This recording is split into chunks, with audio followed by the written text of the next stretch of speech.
Welcome to Pageant Planet's podcast, where we share stories and strategies to help expand and connect the global pageant community. Visit pageantplanet.com to find pageants, hire coaches, shop for dresses, and more. Now, here's your host, Stephen Roddy. Welcome everyone to another episode. Today, Jesse and myself, we are going to be discussing the life of Paula Shugart. So Jesse, set the stage for us. Hi, Stephen. Today's podcast features none other than Paula Shugart, who is the beloved president of the Miss Universe organization, as every fan of the pageant knows. And with more than 30 years of experience in the television industry, Paula Shugart has been a driving force in entertainment television production for domestic and international audiences. And as the Miss Universe organization president and producer of Miss Universe, Miss USA, Miss Teen USA, Paula oversees all business transactions and is responsible for the production of the live worldwide telecasts each year. Now, Paula Shugart may not be the longest serving president of the Miss Universe organization. That honor goes to Harold Glasser, who had held the position for 27 years, from 1959 to 1986. However, Paula is certainly the most well-known because of how exciting and successful she made the organization during her tenure. But probably the thing that makes Paula so special to so many people is that in addition to being an outstanding professional, she also seems to connect with so many people on a personal level as well. And we did ask our Instagram audience what their favorite things about Paula were. And we'll start off with one of those to kind of illustrate all of this. And it's from SNDEV Sweetheart 08. And they said she's managed to keep the pageant relevant, even with changes, without alienating the fan base, contestants, or the mission of the pageant, while using it as a platform to showcase women who are smart, beautiful, and talented. Yeah, it's really quite fascinating how successful, how the success of some people's lives and careers seem to have come from the foundation that began in their childhood or just younger years. And time again, we've seen in our podcasts that individuals' passion about something or their talents and abilities had already begun formulating at an earlier point in their lives. Yeah, you can argue that it's a result of nature or nurture, or even destiny, depending on your beliefs. And even though each person has to make their own decisions, oftentimes people are set on a course before they even realize it. And it's only later that they see that they had been in the process of being prepared for a certain opportunity or career path all along. Yeah, and Paula's father, he was an admiral in the U.S. Navy, and she says that her childhood really helped her to prepare for her current role as the president of an international organization. She believes that her global travels left her with a deep appreciation and understanding of the world's cultural diversity as well as its commonality. And this ability to see the similarities between people and then bring those people together is not just a prerequisite for her job. It's a personal passion that fulfills her on a very deep level. And she was quite literally born to do what she does. And if she wasn't president of an international organization, no doubt she would have been a diplomat of some kind, because she has an inherent ability to connect with individuals in a real way and then build on that to further promote connections within the group or an organization. For example, Paula has often spoke about her love specifically for the Philippines, go Philippines, and the Filipino people. So it was an unforgettable, once-in-a-lifetime experience to bring the Miss Universe pageant to the Philippines in 2017. And that trip was a pinnacle of her life and career because she got to share it with the reigning Miss Universe, Pia Wurtzbach, who was from the Philippines. And it's been no secret that Pia was an extremely special queen for Paula, and they became very close. So having that experience together was a blessing for both of them. Paula shared some heartfelt words about the Philippines during the opening ceremony of that pageant. She said, "Anyone who's talked to me knows how special the Philippines means to me on a personal level as a daughter of a naval officer. During the competition over the years, I've watched so many amazing competitors who came from the Philippines, and before the Miss Universe pageant, I had not been to the Philippines since I was a little girl." But as much as she loved being a Navy brat, when it came time to attend college, Paula says that she just wanted to go someplace new without a Navy base. She had grown tired of living in a coastal city like San Diego and just wanted to live in a location that was different and challenging. And I don't know how you could get tired of San Diego. I mean, it's hard to get tired of the sunsets over the ocean, the beautiful weather. But hey, I guess if you're around it all day, every day, just like anything, you get tired of it. So, You're right. so she found that new and different place in the Midwest, and Paula chose Ohio University, which, fun fact, is located about 30 minutes from my hometown in Belpre, Ohio. And so she chose Ohio University as her new home, which consistently ranks as one of the top schools in the country for television communication. And Paula graduated summa cum laude in 1981 with a BS in communications, focusing on journalism and production, which was absolutely the right career path for her. And she currently serves on the Dean's Advisory Council to the Ohio University Scripps College of Communication. And in 2009, she received the university's prestigious Medal of Merit for achievement in entertainment and television production. Yeah, during her acceptance speech for that Medal of Merit, she talked a little bit about her work in live production and specifically about producing major events like the Academy Awards and how actors often give a long, drawn-out speech. And she had the audience laughing out loud when she joked, "If I go beyond my 2-minute time limit, just start playing some music and I'll know my time is up. But I'll probably just keep on talking. But don't worry, eventually I'll exit the stage peacefully." In true Hollywood fashion. That's like exactly what they all do. In 1982, after finishing college, Paula packed her bags and headed from Ohio to the center of television production, sunny California, back to her roots. After only 5 days in LA, she met Kevin Bright, who was the executive producer for the TV show Friends, and he gave Paula her first big break, and that meeting began her career in production.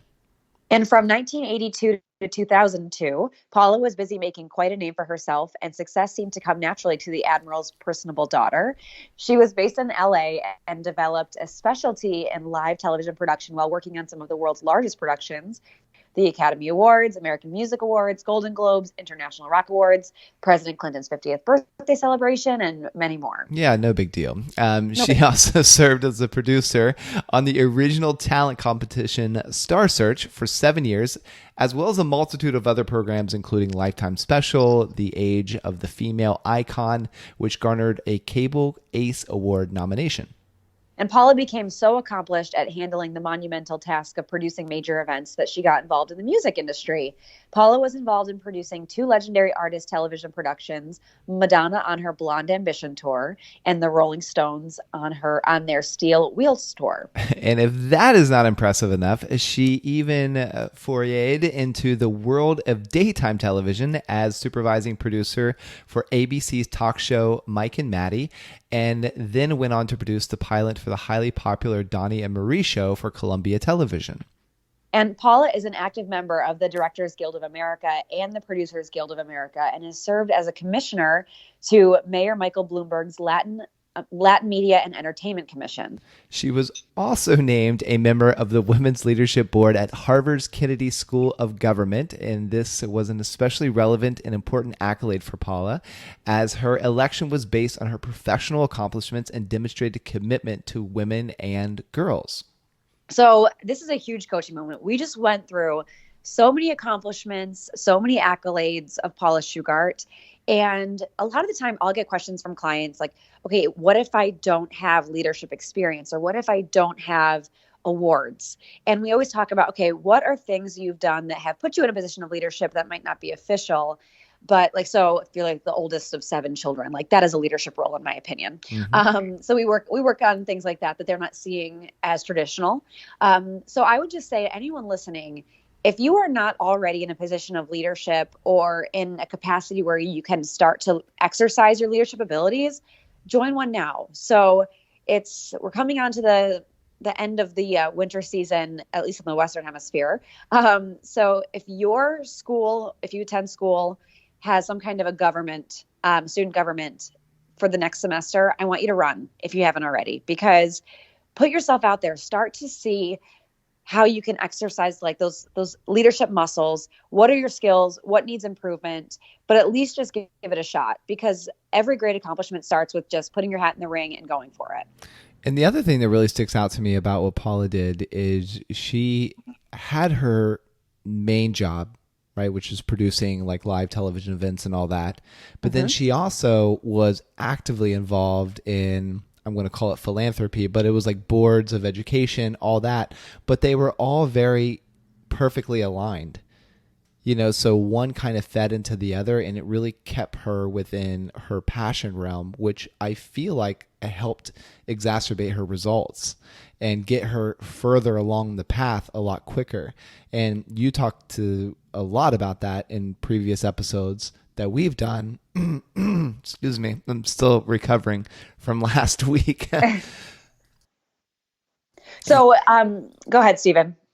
Yeah. So sorry, I had to get the frog out of my throat. But you talk a lot about that in previous episodes with contestants about how they need to find a pageant platform that they really connect with, and it's in their line of passion. And I really see that as a tried and true thing that Paula has done throughout her career. Well, and I can give concrete examples there. Like when I was in high school, I was a joiner. I did every club possible, and I did the math club. And Stephen, that's probably hilarious to you. Math is not my strong suit. I was like, okay, I'll do it. So kind of like get better at math. It was like the more I'm exposed to the problem, the better it will become. But I really look back, I'm like, why did I do that? Because I could have been doing something that was more aligned with my long-term goals. And instead I was spending time and energy on something that did not make any sense. So where Paula's was very aligned, her journey was very aligned in one direction, and I think made her more successful more quickly. People try to do too much of too many things. So I'm not saying to not diversify, but make sure at least can connect to the path. Yeah, it's great. It's great advice. Okay. So back to Paula. So it was in 1998 that Paula eventually found her way to the Miss Universe organization, as her skill set and desire to support and empower women in a positive way was a natural fit for the pageant system. Yeah, and when asked about working with Donald Trump, Paula said that she has many funny Trump stories, which I can only imagine. The first thing that she recalls were those early days when she attended conference calls with him, and every time she suggested an idea, she would just kind of sink back into her chair and cringe, waiting for her to be told, "You're fired," just like the former television show The Apprentice. But she really had no reason to be nervous, because the Donald began to see something in her that she didn't even see herself. Yeah. And side note, that would be pretty intimidating. I mean, if your boss has a whole television show around telling people that they're fired, I could also understand the trepidation there. Oh, heck yeah. Yeah. For sure. So Paula says that the funny story overall was the day in 2001 when he called Paula out of the blue. She says at the time she was living in LA and she was the vice president of production for Miss Universe. And that particular day, she was in her office when the phone rang. She picked it up, and the voice on the other end of the line simply said, and I could totally see him doing this, no pleasantries, no like preamble or anything like that. He said, "Paula, I've been talking to people and hearing a lot of great things about you, and I want you to be president of Miss Universe organization." And Paula, thankfully recognized the voice as Donald. How could you, not? So she didn't hang up, but she still seriously wondered if she was being pranked. And incidentally, Mr. Trump had never even met Paula at that point, but he had noticed her outstanding work within the company, and based on all the good things he heard about her, thought she would be the best person for the job. And he was willing to give her a shot. And so began the next chapter of her life as president of the Miss Universe organization. Yeah, in the years after taking charge, Paula's main goal was to break the stereotypes typically associated with beauty pageants, which is no small task. As many of us in the pageant world really intimately know, pageants and the people who compete in them are generally greatly misunderstood by those outside of the industry. But Paula Shugart was determined to show the world just how incredible the women who compete in the Miss Universe organization are. She also wanted them to be relatable and to others, and make the idea of becoming a queen a very possible reality. And Paula was once quoted as saying, quote. Almost like a rap video there. Yes, it was my DJ voice. Paula was once quoted as saying, and Stephen, since I have my tongue tied, why don't you read this quote for us? Sure. So, Miss Universe organization is a company dedicated to empowering women by installing the message of being confidently beautiful in their everyday lives. Paula says, "Our brand is not about perfection or just beauty. To the contrary, our goal is to celebrate all women and their ability to be comfortable in their own skin. We want all women to be fearless and willing to take risks, challenge themselves, and be the very best that they can be." And Paula has made it clear that she is dedicated to supporting all the women who compete each year in the Miss Universe, Miss USA, and the Miss Teen USA pageants. And she goes out of her way to ensure that every contestant has a once-in-a-lifetime experience in their respective system. Under Paula's leadership, the initial contest has evolved into a powerful year-round international organization that advances and supports opportunities for women as well as philanthropic initiatives around the world. And if you're looking to get involved inside of the Miss Universe organization, especially if you've never even competed before, or you're like, gosh, what like preliminary pageants or like state pageants are available for me to get involved, you can use our pageant directory. And so you can just go to Pageant Planet, click on like pageant on the menu, and you can use our filtering systems and use the filters like swimsuit, interview, on stage, or just type in your country or the state where you're located. And most of the Miss Universe organizations throughout the world will pop up, and all the ones in the state. And you, for a click of a button, you can just contact the director and say, I want to get involved. Yeah, and even if your state pageant maybe just happened, but you still want the experience, this tool is great, you guys. You can specifically sort by like the various categories. So even outside of the ones we just said, interview, swimsuit, and evening gown. I mean, there's so many you can choose from if you want to like really see how you rank in certain skills and other pageants. So you want to get the experience, but maybe your pageant just passed, you want to do it. This is a really awesome tool that you can use to find it. Consider it like Match.com for pageants, I would say. Yeah, like absolutely. You put in like your boxes you want checked, tall, dark, handsome, and it'll pop right up. Yeah. And even more than that, if you need a dress, if you need to find a photographer, a pageant coach, a hair and makeup stylist, personal trainer, you can find them all by using the very same filters and location search on pageantplanet.com. Exactly. Okay. So after altering the stereotypes typically associated with beauty pageants, the next goals that Paula began to tackle were creating development deals, attracting new supportive sponsors, and rebranding the Miss Universe organization for the new millennium. So within the first decade of her presidency, Paula's efforts had significantly boosted viewer demographics and increased viewership around the world. In 2002, only 1 year after she took the wheel, Paula oversaw the successful sale of 50% of Miss Universe organization to NBC Universal, and she worked very closely with the network to maximize the organization's potential. As a result, the Miss Universe organization and the Miss USA pageants garnered great success out of the box with cross-promotional concepts conceived by both Paula and NBC. And a quick side note, too. I remember when Miss America was produced by Dick Clark Productions, and just partnering with a television giant like NBC Universal or any other production company gives the pageant so much more exposure throughout the year. So like when I'm just thinking Miss America because it's top of mind right now. But when like Dick Clark Productions does the Grammys and things like that. So Miss America was presenting at the Grammys or was always invited. So, I mean, think about how much of a giant NBC Universal is. So, I mean, the benefits of tying yourself to a huge group like that is massive. So very smart choice by Paula. And in a world of constantly changing technology and social media outlets, Paula began successfully incorporating never before seen elements of fan engagement into the Miss Universe and Miss USA telecasts. And that would be features like online fan voting, really took pageants to a new level in live entertainment for viewers. And today, this kind of interaction with an audience is commonplace. But at the time, it was an unheard of opportunity for the fans to affect the outcome of the competition. Yeah, Paula was also thrilled to be able to focus more on telling the behind-the-scene life stories of each contestant who competes on the national and international stage in the Miss Universe family, going into more depth on social media and creating more insightful biographical videos during the actual pageant broadcast gave each contestant an opportunity not only to promote their causes, but to talk about their families and their lives in each of their respective states and countries. And this was the goal that Paula began working towards because she felt like it was so important to share the diversity and truth of each woman's personal journey. And she also knew that showcasing each woman's heritage was a wonderful way to honor that support system and engage their fans at home. And Paula believed it was imperative that the Miss Universe organization share in the in-depth lives of each contestant, because that's what helps the fans connect in a more real way with the title holders. Yeah, the viewers began to get a more honest and down-to-earth picture of each contestant, and that did a lot for public relations as well. It showed those pageant hopefuls in the audience that the women on the screen were just like them in many respects, and they made the message very clear that if their dream could come true, so could yours.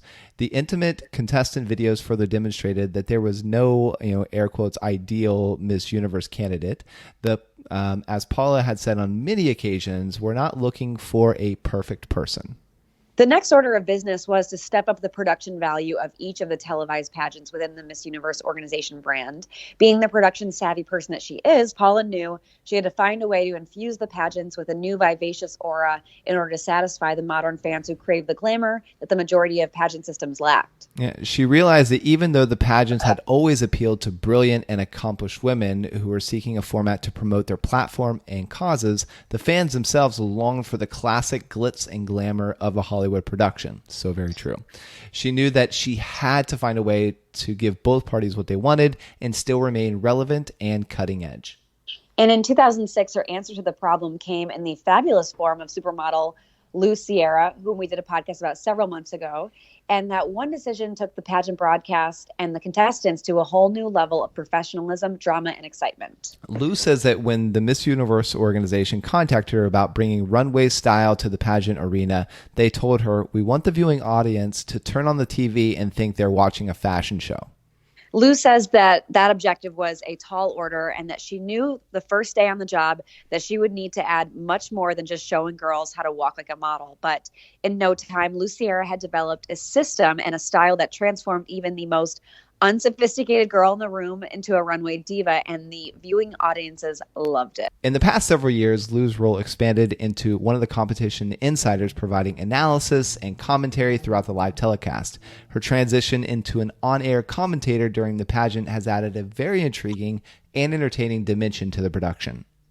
As accomplished as Lou is behind the scenes, she is even better in front of the camera, actually. And Lou's commentary is always insightful and fascinating, as she is able to include so much relevant behind-the-scenes content, as well as points about each contestant's wardrobe, walking style, and onstage performance. Yeah, the details that Lou includes are things that the average person just wouldn't notice, but her insight is invaluable for any pageant contestant who is watching and who wants to improve their own pageant performance. Lou provides the television audience with the judges panel's point of view, and everything she discusses is information that the judges certainly notice and consider as they assess each contestant's performance and assign their score. In that first decade, rebranding the Miss Universe pageant system had begun to pay off in a big way, but there was still a lot of work to be done. And in addition to overseeing yearly multi-million-dollar sponsorship deals, Paula further expanded the Miss Universe brand by introducing several new product licensing ventures for the company. The popular Italian swimsuit and lingerie maker Yamame partnered with Miss Universe organization in 2013 to create the first ever Yamame for Miss Universe swimsuit collection. The line debuted at that year's Miss Universe pageant, with each contestant sporting a fabulous fuchsia bikini. With its success, the Yamame for Miss Universe 2015 summer collection quickly followed. The lines are now sold in over 400 Italy-based Yamame stores and over 30 countries worldwide with multiple locations. Then in March of 2014, MUO teamed up with long-term sponsor Farouk Systems to produce the Miss Universe style Illuminate by Chi hair care line. And the line is now sold in over 1,000 select stores and salons in the United States and is retailed in nearly 20 countries. That same month, Paula launched a partnership with the Dutch development agency, Cordaid, to raise funds for the Philippines following the devastating typhoon Yolanda. The Miss Universe Cordaid Relief Fund's efforts raised a jaw-dropping $250,000 in just 6 months. Paula now sits on the board for Cordaid's U.S. Leaders Council, a group of highly respected business and socialite leaders in the United States committed to making Cordaid one of their international charitable priorities. And the organization has gone through many significant changes with regard to ownership. And in 2015, Paula announced the exciting news that the Miss Universe organization was extremely proud to join the WME IMG family. And the Miss Universe telecast now airs in approximately 190 countries and territories and is viewed by more than 500 million people, making it one of the most widely viewed programs worldwide. And the Miss USA broadcast reaches over 70 countries annually. Even though Paula's contributions have been hugely significant and have made Miss Universe and its partners wildly successful, her presidential reign has unfortunately not been without tragedy, controversy, or conflict. After the horrible bombings in Paris, Paula, she took to her personal Facebook page to share a just poignant childhood memory and to offer her encouragement.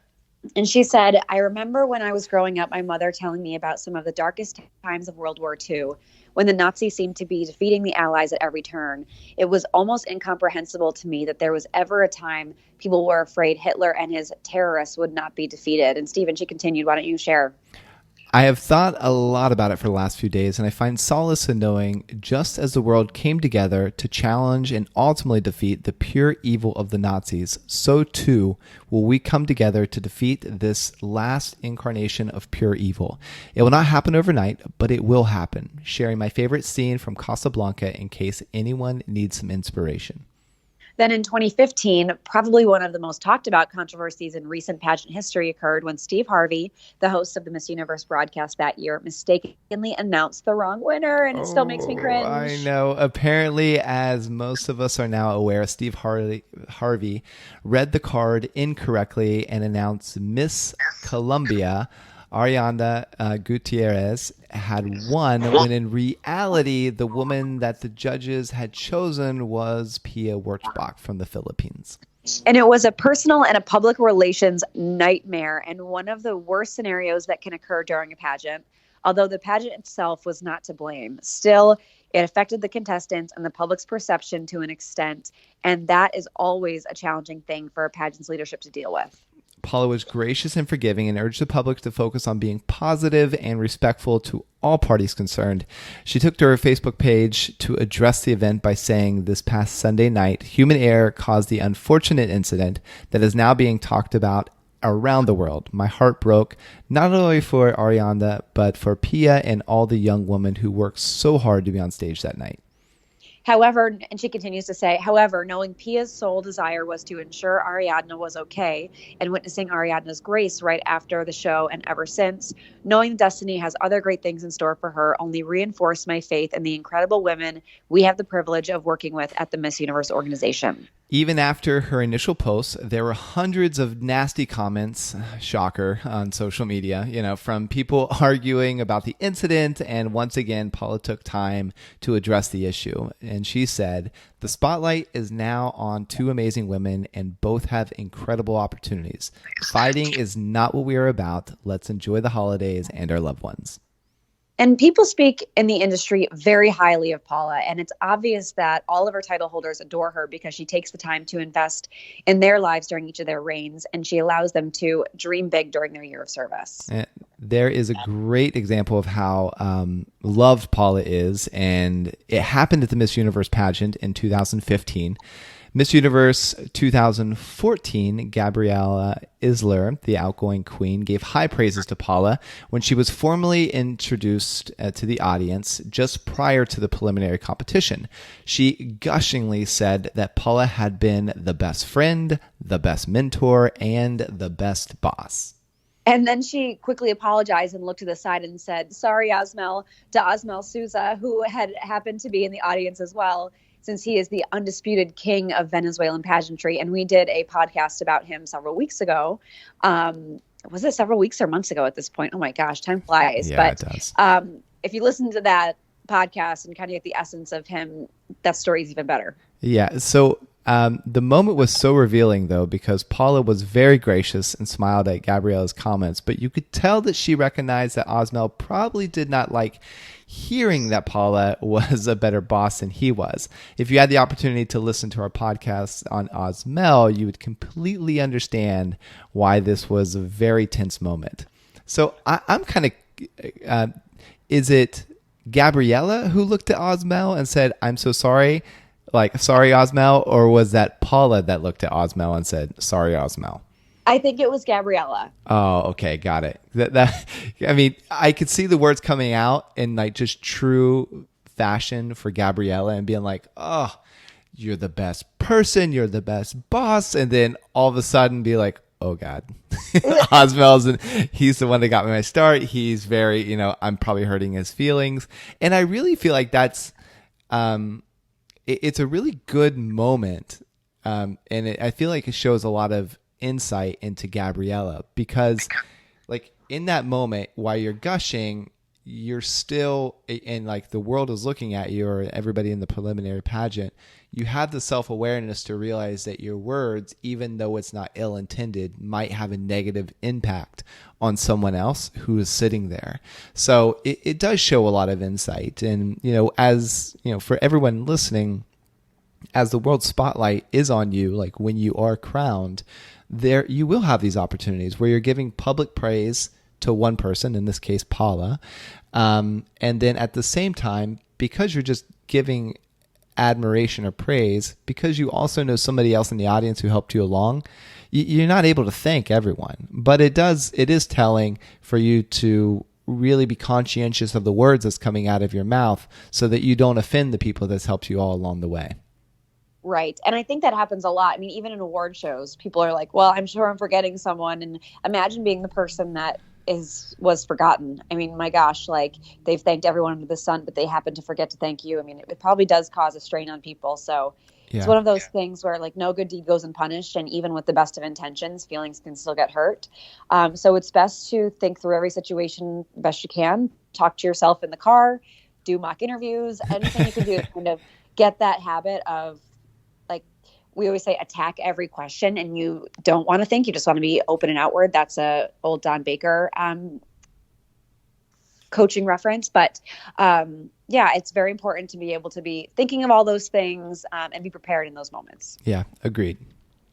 So it was all in good fun, that story, like you said, and everyone laughed, but clearly the real queen and boss lady in pageantry was established that night, and it was none other than who we're talking about right now, and that's Paula Shugart. And if you have a director in your life that has gone above and beyond in your pageant experience or even off the pageant stage, this is the time to honor them. We just launched our Best in Pageantry nominations, and Best Director is always a great category, but there are 20 other categories to nominate for as well? 64 like this year, but we really upped it. So I mean, like from everything from different contestants to, oh my gosh, if you loved a friend's evening gown, you can nominate them for Best Evening Gown, to Best MC, Best Pageant Coach, Best Headshot Photographer, Best Event Photographer, Best Hair and Makeup Stylist. So basically the people that's helped you in your journey along the way, there probably isn't a nomination for them to go, and you can just, again, use our directory on Pageant Planet. You'll see a little banner that's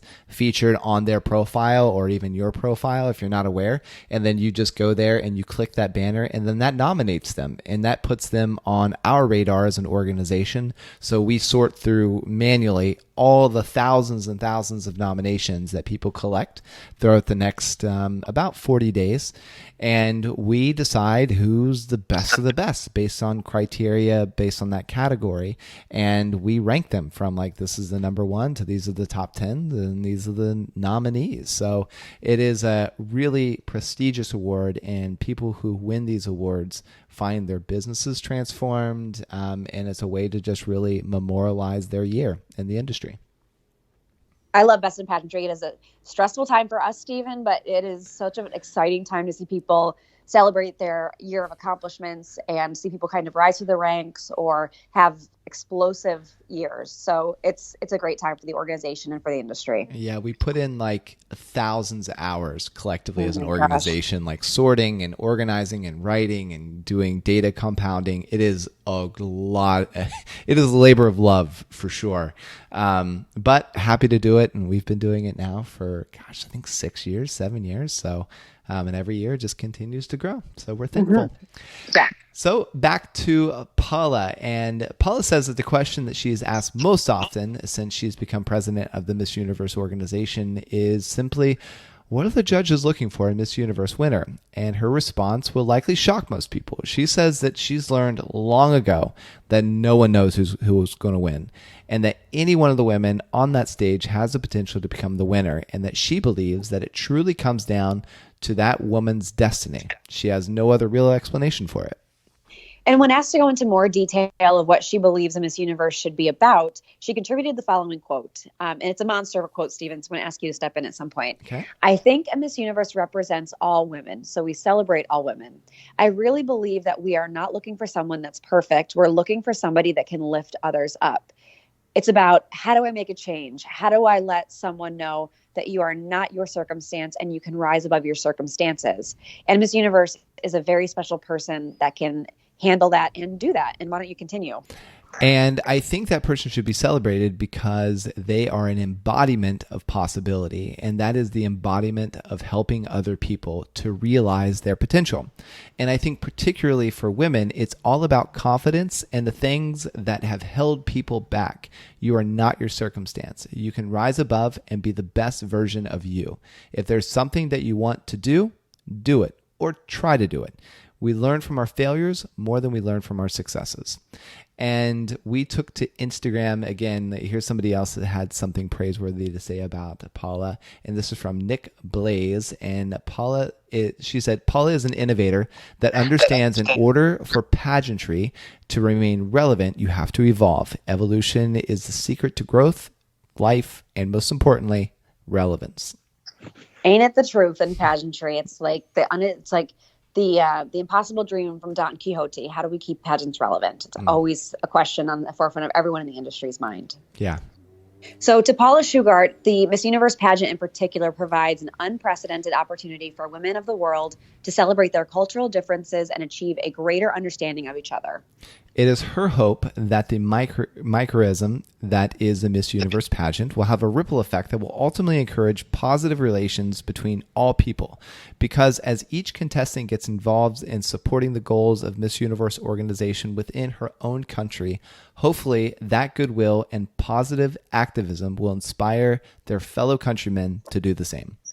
And we'll wrap with a quote from Paula that I thought was pretty evident of the dedication and the love she has for her career. And it's, I have this opportunity to help so many people. If there can be just hundreds of confident young women out there that can spread the word and make their place, and if I've had anything at all to do with that, to help people realize that they can be anything they want, then that is the biggest blessing ever. You know what I love about that quote is a lot of times when somebody says, if there's just one person that I help, but she's never limited herself to just one. She's like, if there's just hundreds of confident young women. Really good quote to end on. Special shout out to Julia Stone for doing the research for this episode, and thank you to you for listening. And if you've received any benefit from this show or for ones previous, please consider giving us a 5-star review, or if you're watching this on YouTube, please consider giving us a like, a comment, and a follow. And it might seem like a small action to do those actions, but it really does help us keep the show going. Until next time. Want to become a part of pageant history? Create a free contestant or business profile on PageantPlanet.com to unlock hidden features and connect with other experts throughout the world.